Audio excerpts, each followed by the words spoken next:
you a fan of this podcast?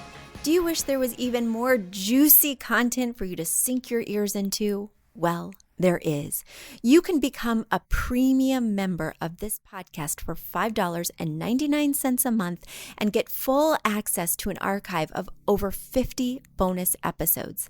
Additionally, we release a bonus episode every single month. That's a ton of extra content, including my personal interior design diaries, extra tips, my talking about trends, and so much more.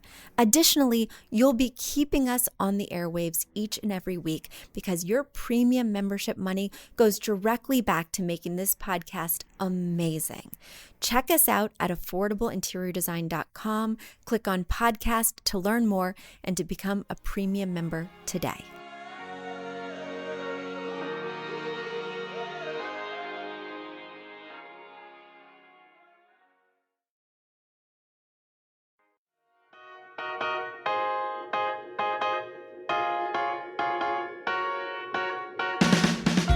You don't need a high-end designer or a lot of money to get a luxe look. Be your own interior designer. This is Affordable Interior Design, the podcast. Here's your host, Betsy Helmuth. Hello. Great to be with you again. Spring is here. I am feeling my mood lighten, even though things are getting more intense around here. As my house is sold, we have a move-out date in just a couple of months, and we have no new house. I've been concentrating hard on Connecticut, looking at these amazing farmhouses with barns, but we've been losing out in bidding wars, and it has been exhausting. Additionally, between the prices and the taxes and it's like, what are we even doing? Paying so much money for something that needs a lot of help. I've been considering, for the first time since I can remember, because I always imagined I would live in the New York area, I've been considering moving somewhere else. My husband just got a job in Arlington, and while he can work remotely, he does have to go there about once a week. So what if we moved to Virginia? I don't know. I've only been to Virginia.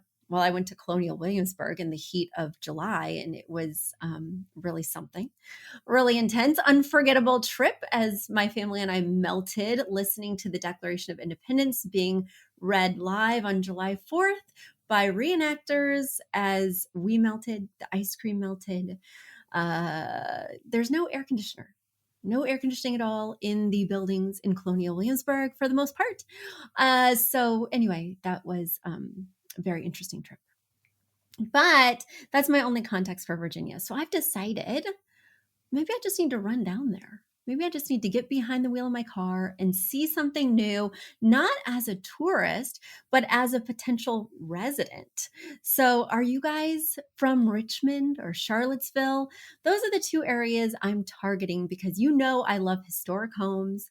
I also love good restaurants and the artsy scene. So I've heard amazing things about Richmond and Charlottesville. Let me know. I'd love to hear your thoughts. I'd love to hear your experiences because otherwise I'm just jumping into the deep end without any context, which feels very risky, but also exciting? Question mark? Okay. Anyway, speaking of jumping into the deep end, I'm going to dive right into your questions, swimming through the mailbag. And you might be thinking at home, you might be thinking, hey, I have a question for the podcast. Well, feel free to send it in. All you have to do is go to affordableinteriordesign.com/podcast. Once again, affordableinteriordesign.com/podcast. There's a button there where you can click to submit a question. You can attach your pictures. I'll give you free advice. I love seeing what design dilemmas you have. I love helping you solve them. And of course, there's so much more on that website too. You can see the book, you can see our online classes. There's a wealth of information, including a weekly blog. So you can dive into some fun, exciting new stuff while I'm diving into a fun, exciting new location. All right, without further ado, let me read Ghani's question from Israel. Ghani writes, "Hi, Betsy. I love your show and I listen to every episode. Your advice seems so commonsensical, and it seems so obvious until I actually try to implement it in my own space. Then, even after hours of listening, I still have no idea what to do. We recently renovated a 4-bedroom apartment in a suburb of Tel Aviv. I have no idea what to do about drapery. All of the windows except for the sliding glass doors in the living room have shutters. So I don't need curtains. I don't need blinds. I don't need privacy or to keep the sun out. I want drapes or curtains because it will make the apartment feel softer. It will make it feel put together. But in the 3 bedrooms, the windows are in the corners. And in the master bedroom, the 2 windows are different sizes. And in the living room kitchen area, the kitchen window is only a couple of feet from the glass doors. These are aluminum windows and the frames are flush with the walls, so all of the options have to go in front of the window frames. How do you match a window in the kitchen, which you said has to be wipeable, with curtains on sliding glass doors? How do you choose curtains for corner windows? One of the corner windows swings open, so blinds are out of the question. Do you put curtains behind a headboard? How do you hang curtains when one window is wider than the other and the other is taller than the other is wide? Any advice on where to start and some basic guidelines would be much appreciated. Please explain them as if you were talking to a small child. I feel that incompetent when choosing my curtains. Best, Ghani. P.S. Please excuse the mess. We moved in more than a little week ago and we haven't finished unpacking yet. No problem, Ghani. I can look past all the boxes, all the mess, and get straight to the heart of the problem. Guys, if you want to see Ghani's windows, if you want to see her newly moved in apartment, or newly renovated, I guess I should say, then you will want to head over to our YouTube channel. It's Affordable Interior Design by Uploft on YouTube. Once again, Affordable Interior Design by Uploft on YouTube. All right, Ghani, I'm going to scroll through your pictures while I answer your question. First things first, you don't need privacy. Some of these windows are hard to treat or difficult to have open with a treatment in place. I'm not seeing that corner window, which particularly intrigued me because that can have a whole host of challenges. But I am seeing the other windows, including the kitchen window, which is very close to the stove, including the bedroom windows, which are indeed different sizes, different heights. And so I am seeing some challenges. Let me kick it off by saying, if you have shutters in place, if you have blinds in place, you don't really need curtains. Curtains are very nice to have, but they are not a must have, right? There are lots of ways to warm up a space that do not involve curtains because you have to measure for curtains. You have to have hardware for curtains. You want to make sure that the drapery fabric is not encroaching on your window. You want to make sure that it makes sense in the room that it's in. In other words, if it's too close to the stove, they're going to get greasy and gunky and may even be a fire hazard, right? So there's a whole host of reasons why you want to critically analyze your desire for drapes. Let's first off talk about a different solution for warming up these spaces. All the rooms right now appear to have the same color of kind of gray beige on the walls. I think that's a missed opportunity to warm up this space. One way to warm up a space that's going to be even more impactful than curtains is wall color. You have a lot more wall than you'll have drapery. And of course, using a warmish tone, whether it's a yellow or a coral or a blush, right? Or even something that feels warm like a green, where it's typically classified as a cool color, but you could choose one that has a little bit more yellow and that feels a little bit warmer than, say, its bluish or even silvery sage counterparts. That would be one way to warm up the room. Another way is with different textiles. So if you had a really delicious rug in this room, right now it looks like you have some acrylic or I'm not sure, some kind of foam tiles. But if you replaced that with a really nice rug that had a significant pile of 0.25 to zero point 0.5, that's in inches, I think it would really make this room feel softer, more inviting in terms of the living room. Then, of course, you could add a throw blanket to the sofa. You could layer it with pillows that have different colors. Instead of doing your wooden dining chairs, I might suggest ones that have upholstery. So that way you're softening the room, adding in maybe some warmer colors, but in a different way. For the bedroom, you would again rely on those textiles by getting a really sumptuous, snuggly duvet, maybe with a beautiful throw blanket at the foot of the bed, maybe some decorative pillows, again, factoring in that wall paint. And then, of course, art is a wonderful way to bring in warmer colors. Instead of choosing things that have a lot of harsh linear lines, you may want to pick artwork or even patterns on your fabrics that have curving lines. That will certainly soften the space. And then another amazing way to soften a space that feels harsh, cold, unrelenting is to put all the overhead lights on full range dimmers, because then you can kind of control the lighting experience and the atmosphere. Additionally, having multiple lamps throughout the room will allow you to control the atmosphere as well. Make sure that you have a bulb that leans towards that warmer kind of white or yellow white rather than the kind of blue white or intense bright white.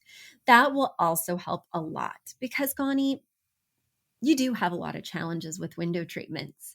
And I could certainly help guide you in terms of that living room slider. You could do an inside mount rod, sort of like you'd see in a shower curtain or on a closet rod, where it's touching both side walls because there is no back wall from which brackets could extend. But you're going to need a lot of fabric because you need double the width of drapery that you have width of window. And this is a very big slider. Additionally, when you push all that fabric to the side, you're going to lose quite a bit of your window, of this sliding glass door window, I'm calling it, because there's no wall for that fabric to gather on. So it's just going to block your view. For these reasons and so many more, Ghani, I think drapery, curtains in general, are a goner for you. Let it go and decide to soften the room in other ways. If you take all my advice and add the additional textiles, change out the chairs, shake up the wall color, put all the lighting on dimmers, and it's still feeling cold and sterile, write me back. There may be other solutions, or we can go there with some curtains. But I would definitely save that as a last resort. And now it's time for a quick commercial break. Do you love this podcast? Do you wish you could learn even more? Well, we have an online class bundle. Our online class bundle is comprised of 3 online classes: beautifying your home for less, styling your home, and the fundamentals of feng shui. Each one of those 3 classes is between 30 and 45 minutes long and chock filled with visuals and tips, things that will help you to style your own space or help out with other spaces. Additionally, with the pack of 3 classes, you get an autographed copy of my book, Affordable Interior Design. You get all of that for only $99. Once again, that's the 3 online classes as well as the book for only $99. You just go to affordableinteriordesign.com/classes. Once again, affordableinteriordesign.com/classes to buy your bundle today. And if one of those classes sounded intriguing, but maybe you already have my book or some of the other topics are not of interest, you can buy the classes individually at that site as well. Each class is $40. So head over to affordableinteriordesign.com/classes to get your bundle or your online class today. Let me get to my next question. Next question comes all the way from California, and it's from Donna. Donna writes, "Hi there. I discovered your show recently, and I am so excited to apply your tips to our home. We bought a house and we're going to move into it when my husband is no longer in the military. I'm already starting to dream about making it a fit for our personalities, but I am not very design savvy.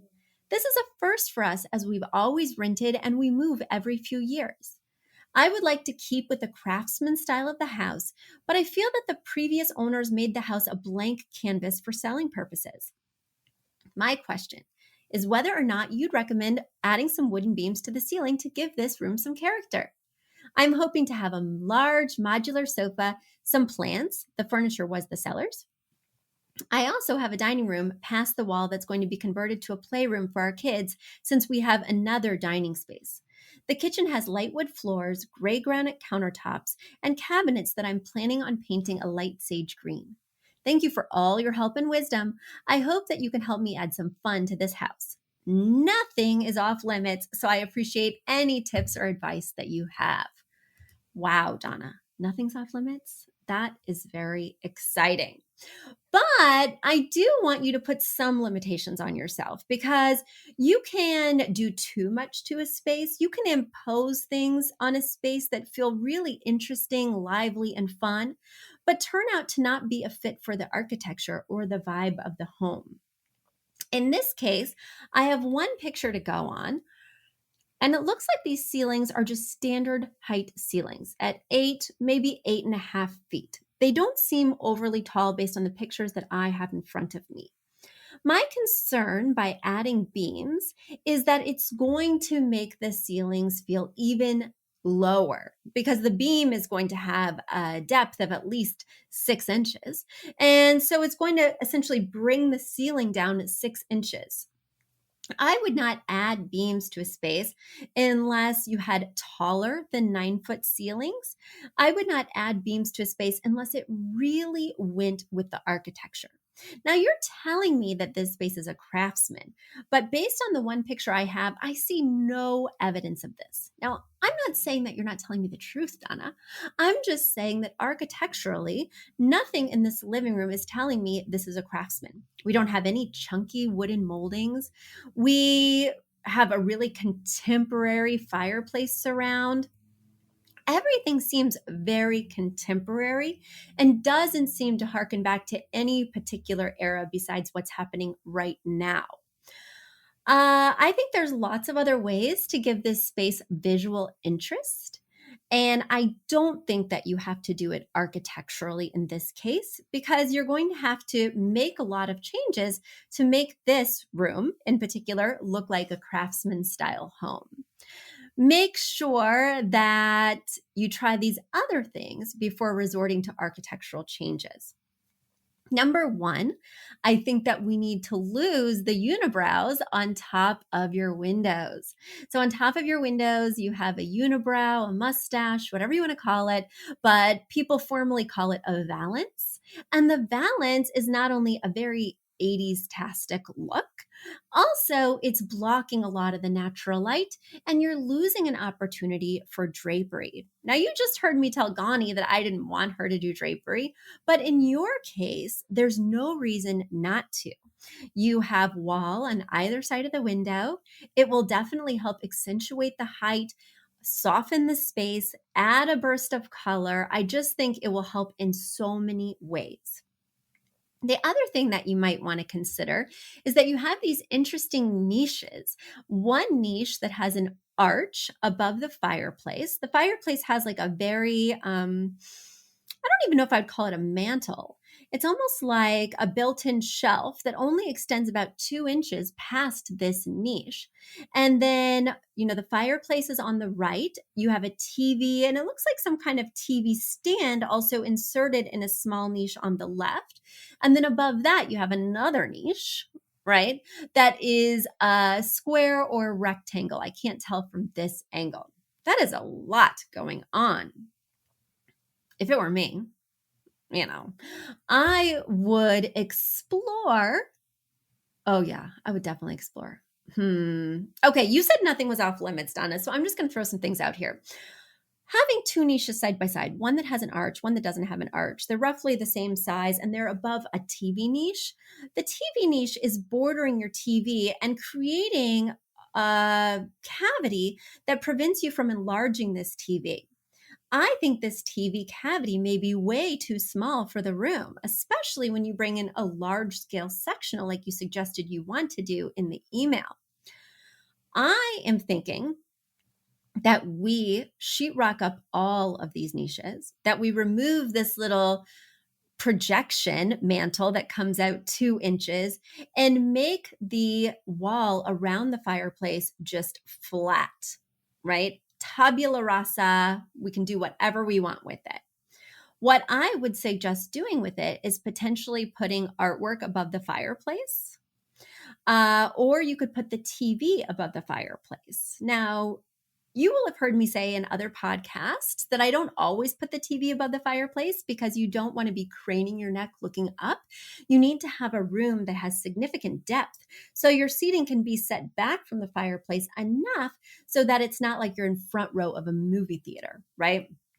I myself have my TV above my fireplace, but my room has significant depth of, I think, between 13 and 16 feet. Must be about 16 because my rug is 9 by 12 and the room has more space than the rug. Anyway, I digress. So it never feels that way to me. Plus, I've angled our TV down a little bit, something like what you would see in a sports bar, right? With the TV angled a little bit down. So we never have a problem seeing. It also cuts down the glare because we have a window directly across from the TV. So putting it at that angle helps with that. And then it gives me opportunity on the side to style. In your case, I might style with like a large leafy plant. You could consider keeping part of the niche where the TV is and filling it with logs for the fireplace. That would be really warm and cozy. But I think you have so much going on that focal wall that it's really detracting from any one thing, be it the fireplace, be it the TV, being a piece of artwork, really singing, right? It's like you have 4 focal points on one wall with all these niches. The other thing that I think would really help is some artwork because you have wall-to-wall carpeting. And because you have wall-to-wall carpeting that looks fairly plush, I would not layer another area rug on top of it.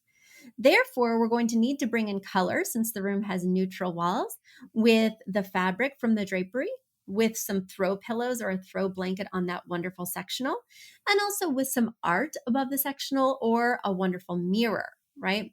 But the mirror, of course, is not going to bring in any color. It's just going to fill the wall unless you have an unusual or kind of interesting frame on the mirror. There's a lot to take in here, but a lot of opportunity. But what I'm trying to get at is the very last thing I would do is change the space architecturally before I change the space cosmetically. Cosmetically is going to be so much easier to do, and it may achieve that same effect of personalizing, warming, de-sterilizing the space on a much smaller budget. All right. I hope that has helped you guys today. I love answering your questions, so keep them coming. Even as I'm driving to Richmond, I can be thinking about answers to your questions, solving your design dilemmas in the car, letting it all marinate. So send them in to me. Send them to affordableinteriordesign.com/podcast. Once again, affordableinteriordesign.com/podcast. You'll find the form there. Click to fill it out. Oh, and one last thing. If you guys have just a couple minutes on your hands, I would love it if you would go to wherever you listen to our show, whether it's Google Play, Spotify, Apple Podcasts, and leave us a review, ideally a 5-star review. It helps people find us. It helps grow the show. And it always gives me a boost to read what you're thinking about each episode. So send me some feedback, send me your questions, and I'll be talking to you next week. Bye.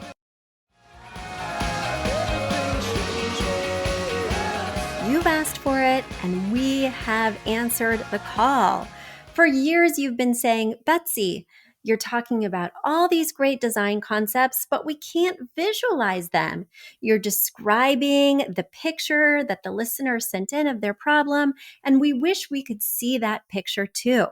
After all, a picture is worth 1,000 words, and I do my best to describe them, but there's nothing like seeing it for yourself. And that's why Affordable Interior Design, the podcast, now has a YouTube channel. Not only do we have a YouTube channel where you could see recordings and clips of these podcast episodes, we also have an Instagram, a Facebook, and so many other exciting things. You should check it out. Head over to affordableinteriordesign.com/links.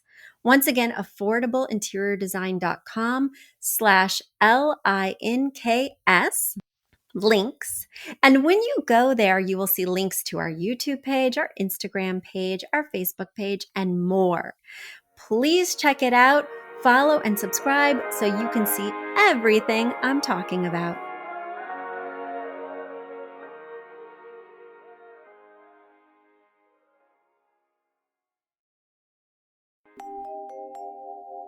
A big thank you to our amazing producer, Katherine Heller, to Aton and the MBCR House Band, and to Affordable Interior Design, the sponsor of this podcast and the premier place to get an amazing look on a budget.